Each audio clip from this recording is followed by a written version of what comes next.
Assalamualaikum warahmatullahi wabarakatuh. Saya Muhammad Irfan, NIM C0C01925, mahasiswa akuntansi Diploma 3 Universitas Jambi. Di sini saya akan mempresentasikan tugas akuntansi perpajakan yang berjudul Aspek Fiskal dari Aset Lancar berupa beban dibayar di muka.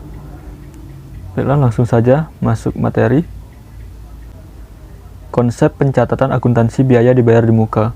Biaya dibayar di muka adalah biaya-biaya yang dibayar terlebih dahulu sebagai kewajiban pada periode bersangkutan sebelum perusahaan mengakui sebagai biaya pada periode yang akan datang. Beban dibayar di muka dikelompokkan ke dalam aset lancar yang dapat berupa asuransi, sewa, dan pajak. Pencatatan PPh pasal 4 ayat 2 dari penyewaan tanah dan bangunan yang menyebutkan bahwa atas penghasilan berupa bunga deposito dan tabungan-tabungan lainnya, penghasilan dari transaksi saham dan sekuritas lainnya di bursa efek, penghasilan dari pengalihan harta berupa tanah atau bangunan, serta penghasilan tertentu lainnya, pengenaan pajaknya diatur dengan peraturan pemerintah. Contohnya seperti berikut: PPh final sama dengan 10% kali bruto. Kemudian pencatatan PPh pasal 23 dari penyewaan kendaraan bermotor dan aset tetap lainnya. Yang pertama, sewa atas kendaraan.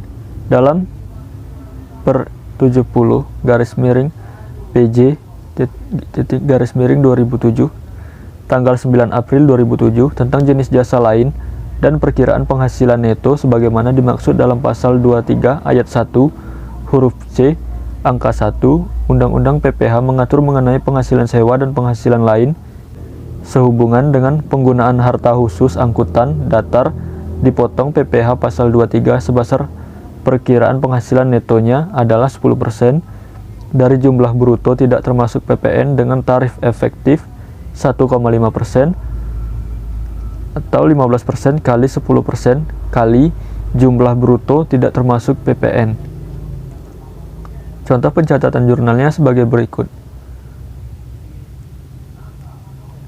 Kemudian yang kedua, aset tetap sesuai per 70 PJ 2007 tanggal 9 April 2007 tentang jenis jasa lain dan perkiraan penghasilan neto sebagaimana dimaksud dalam pasal 23 ayat 1 huruf C Undang-Undang PPh atas penghasilan sewa dan penghasilan lain sehubungan dengan penggunaan harta selain kendaraan angkutan darat untuk jangka waktu tertentu berdasarkan kontrak atau perjanjian tertulis ataupun tidak tertulis, kecuali sewa dan penghasilan lain sehubungan dengan persewaan tanah atau bangunan yang telah dikenakan PPh bersifat final, maka akan dipotong PPh pasal 23 sebesar 15% dari perkiraan penghasilan neto oleh pihak yang wajib membayar, dan besarnya perkiraan penghasilan netonya adalah 30%.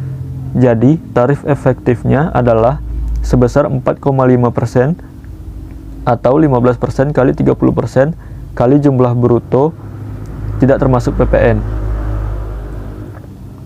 Dengan jurnalnya sebagai berikut.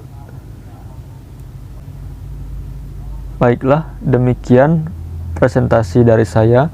Lebih dan kurangnya saya mohon maaf. Saya akhiri. Assalamualaikum warahmatullahi wabarakatuh.